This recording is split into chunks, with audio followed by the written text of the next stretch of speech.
What is up, guys? Welcome back to another video here on Ranger Central. Just want to clear up out of the way before we get into the actual video here. I am currently on vacation, so I apologize if any news breaks. Unless it's some huge news like the Rangers make a big trade or anything, then I am most likely not going to be able to cover it. And also that's why I'm wearing the same clothes as I pretty much have been in the last few videos. So yeah, bear with me on that. And yeah, before we jump into this, leave a like and subscribe if you do enjoy. But we're gonna do something that's a little bit different and dumb. And you're probably looking at this like, what am I looking at right now? But what you're looking at is a projected outlook. Again, I'm going to clear a few things up before we get into this. First of all, because I know there's going to be at least one smart ass in the comments. Oh, thank God you're not the GM. Oh, this is a horrible idea. How could you construct the roster like this? And I know there's going to be comments like that. And yeah, I'm not claiming to be some expert GM. There's a reason that I'm sitting here making YouTube videos on this hockey team and not sitting in the front office working for this hockey team, because I'm not claiming to be some smart guy that knows it all and that has all this sort of data and that's a GM and works professionally. I'm just doing this for the fun of it, and I'm doing this just because why not? Because we're in the middle of the off season, and this is a long off season because of the fact that we're back to a normal summer and schedule for the first time since what, 2018 2019 off season leading into that 2019 2020 season. So it's been a while, so we're not accustomed to this, and I'm bored. So I want to make videos for you guys while I'm on vacation, so why not? So that's something that I wanted to clear up first. The other thing I wanted to clear up, in this universe, as you can see, or no, you can't see, scroll up a bit. So according to The Athletic, they put their projections for the salary cap for the next few years. This is 2025-26, by the way, that we're looking at. The cap should be at $92.1 million, barring something unforeseen happening, which let's hope not another pandemic, heaven forbid. But I'll knock on wood too for everyone that's superstitious about that. But yeah, I thought for the fun of it, let's just go ahead and shoot an armchair GM and see what the roster could maybe look like. So I ended up coming up with two different conclusions. We have one conclusion where it's probably more realistic, which is what you're looking at, and what with small changes here and there, and then a couple of obviously big contracts handed out. And then we have the chaotic one where it's something where it's like, let's just go crazy and see what we can come up with. So let's just dive into it, and I'll break down why I did what I did and what everything is looking like here. So the first line in this universe in this season would be Panarin, Zibanejad, and Kakko. I feel like Panarin in the last year of his deal, we don't know what we're going to get from him. He might be playing lower in the lineup. We'll see. Zibanejad should still be the number one center. And then Kakko, you're hoping, takes the next step forward. I don't foresee him ever being a point-per-game player or anything, which is why he's getting $6 million, because I think he will be a consistent 60-point guy who gives a good effort on the defensive side of the puck. A Mark Stone light is the comparison that we always like to throw around for Kaapo Kakko, and that's just how I portrayed it. So I'm giving him a 6-year deal. I think it was for 8 years. So yeah, Kakko would be here for the long term. And obviously there's a big change here in the middle six. I have Brennan Othmann, who would be on the last year of his ELC at this point, and then Hedl centering that line with Gabe Perreault stepping in, and he would be in the second year of his ELC, because I'm assuming that not this year, but next year he'll sign his ELC, and then he's probably going to spend time in Hartford next year, and then this would be his first full season in the NHL, probably. So maybe this is even the first year of his ELC, but I have Gabe Perreault regardless being the second line right winger there. Chris Kreider, potential trade chip, but I ended up keeping him around. And then Frederic Gaudreau is the center, and Vinny Trocheck's playing right wing. You might be asking, where's Alexi Lafreniere? I don't know what the details of a trade would be. I don't know what a trade would look like exactly. But in this world, I have Alexi Lafreniere, where the Rangers don't foresee him being a part of their future, and they move him, and Frederic Gaudreau is part of some sort of return, whether they get a draft pick with him or what. I think Lafreniere for Frederic Gaudreau could be a solid deal. The Rangers get a guy under control for a decent amount of time for 3 years. Get a guy under control who can man that third line, maybe even play in the top six, puts up a solid amount of points, and he could play center, he could play wing. I think that that would be a decent trade. And then for Minnesota, they get a guy with control, and they get a guy who still has some potential there. Not that I'm saying that, again, there would obviously be other things in the trade, and Frederick Gaudreau has a modified no trade clause. The Rangers might be one of the teams he doesn't want to be traded to, so there's a lot that would go into that. But in this world, we don't care. We're playing pretend, and Frederick Gaudreau as a Ranger would be something that I would not be super against if the Rangers wanted to do that. And then the fourth line would be Will Cuylle, who I have coming back on a $1.5 million deal for 2 years, a bridge deal there. Bryce McConnell-Barker slotting into the lineup, manning the fourth line center. And then Adam Sikora, who's one of my favorite prospects, who would be on the last year of his ELC. I view him more as a fourth line guy. Maybe it could be a third line guy, so we'll see. The thing that sucks really is that the Rangers don't have a lot of ways to move Vinny Trocheck. I know it's a modified no trade clause at that point, but I still don't foresee it happening. But there's a lot that could be changed, which is crazy to think about. So the Rangers could be in a world where they don't have, like, think of all the cap space they might have. Because for people that are saying they're in cap hell, they're in cap hell this, they're in cap hell that, not necessarily the truth, because the only guys that the Rangers have under contract long term that they're truly committed to are Mika Zibanejad and Adam Fox. Because outside of that, Panarin only has 3 years left at this point on his deal. So in this universe, he would have 1 year left on his deal. Kreider only has 2 years. He's expendable with a modified no trade clause. Trocheck's expendable with a modified no trade clause. Trouba, who's not here, expendable with a modified no trade clause. And then you also have Barclay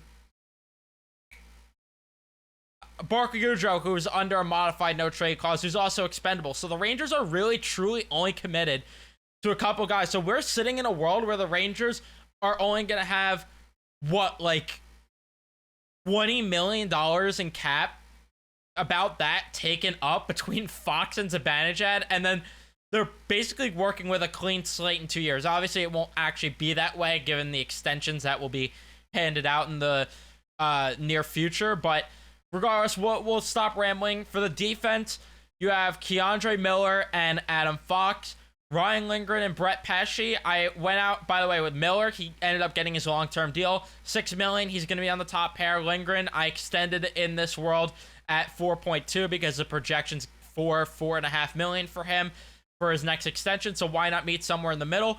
Brett Pesce, I only have him getting a slight raise at $5 million. I could see it being a little more, but at the same time, defensive defensemen do not really get paid an absurd amount of money, so I figured why not give Brett Pesce a $5 million deal. Braden Schneider signed to a shorter deal, a bridge deal, $3.5 per year, and then John Merrill as a depth defenseman at $1.5 million, and then Brett Berard's the scratch, and the Rangers still have $1.1 million of working cap with this, so they could bring in whoever for a depth defenseman. And then this also would include an Igor Shesterkin extension. I have him going 8 years at 8.5. Sorokin got 8 years, 8.25. And I figured Igor's not going to be too far off. Maybe he gets $9 million just because he's going to hang the fact that he has a Vezina over his head and he was a Hart finalist. But I think that 8.5 is fair. And Dylan Garand, I'm expecting to be the backup at that point, so I have him getting $2 million. And then you look at the long-term outlook of the team with the construction of this roster. And yeah, Panarin would be off the book, so the Rangers would be able to afford a contract for Othman.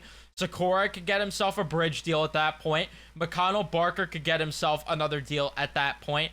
And then John Merrill would come off the books.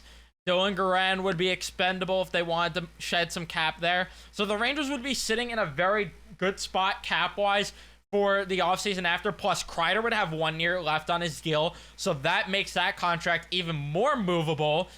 And then Vincent Trocheck still would have a lot of term, so he's going to be a little tougher to move, but it is another year off the books, and he still has a modified no trade clause, so they could move Vinny Trocheck, and they could easily shed some cap there, and then potentially make a big splash in free agency. So that's the more realistic world of things with the Rangers, of what it could look like in 2025, 2026. Am I claiming this is what it's going to look like? Nope. That's why I'm not the GM. That's why it's strictly projections. But again, I think it's fun to do this, and I think this is somewhat realistic because, again, because the Rangers don't have to sign a guy like Brett Pesce, right? $5 million is a lot. They could always promote Schneider to the second pair and sign a third pair right-handed defenseman for a very affordable price and save some cap there. They can move Kreider to save cap. Lafreniere, maybe he does end up panning out and he's on the roster. So I'm not claiming this is what it's going to look like, but again, it is a possibility. Now we head into chaos. We're going to address the big elephant in the room right now. Which I think I'm going to make a future video on this type of thing. Maybe this will be one of the videos I make a topic on, but we're going to address the big elephant in the room. As you can see, Igor Shesterkin is not on the roster in this world. And the reason why is because I decided I want to see what the Rangers could do if they decide to not pay Igor Shesterkin, what they could do cap-wise. Plus, I'm going to deep dive it more into another video where if it's even worth paying Igor Shesterkin, and then this is no slight against Igor. I think he's the backbone of the team, and I love Igor Shesterkin. He's my favorite player on the team. But there are questions of if the Rangers should extend him, which I will dive into in another video. And then, so your goaltending tandem is Dylan Garand with 1 year left on that bridge deal at $2 million, and Alex Lyon making $900K. So, yeah, Garand, you're hoping is the real deal and could be decent. And then Alex Lyon, that type of deal, not bad. The defense is where you see some major shakeups. So I made a huge trade, as you can see. I came up with this somewhat of an idea where the Rangers acquired Josh Morrissey. So what I ended up doing for this trade is I ended up moving Lafreniere, a prospect defenseman, forgot which one, first and a third to get Josh Morrissey. That might be an overpay, that might be an underpay, but Josh Morrissey is here nonetheless. Again, I'm not claiming that's what the actual framework of a trade would be. I'm just spitballing what I did and what it could maybe look like. And I think that makes the defense a lot better because Keandre Miller, yes, he's under a big deal at $6 million, but to have him on the second pair with Braden Schneider would be fantastic. Ryan Lindgren, you're not obligated to give him that extension, but if you want to, you could. And then Jalen Chatfield is who I brought in as that right shot defenseman to play on the third pair with him. And I think the decor is the best that it could ever look in just ever for the Rangers. And they have flexibility. If you want to move Morrissey down the lineup, you could. If you want to move Lindgren up the lineup, you can. Like, they have options with the lineup and flexibility on the decor, I feel like, that they didn't once have. So I really like that type of option if the Rangers want to add to their blue line a big piece. Obviously, Jacob Trouba's gone. Barclay Goodrow's gone. Chris Kreider's gone in this. So was Lafreniere in this. So what I did, as you can see, we went super chaos on the forward group too. So Panarin, Zibanejad, and I have the Rangers going out and acquiring Mitch Marner. So with all the upcoming free agents soon, I find it hard to believe between Marner, Draisaitl, McDavid's going to be a free agent when Panarin's contract's up if they want to hold on another year. With all of the potential options for the Rangers in the foreseeable future for them to sign a big free agent, we know Dolan, we know the way the Rangers operate. They are going to pounce and they are going to probably try to sign one of these guys. Am I claiming it's going to be Mitch Marner? Maybe it is. I don't know. I know he loves Toronto. It's his hometown team and he'll probably want to stay there. But that's the guy that I chose to sign because I feel like the Rangers are committed to Zibanejad and Hedl down the middle as the 1-2.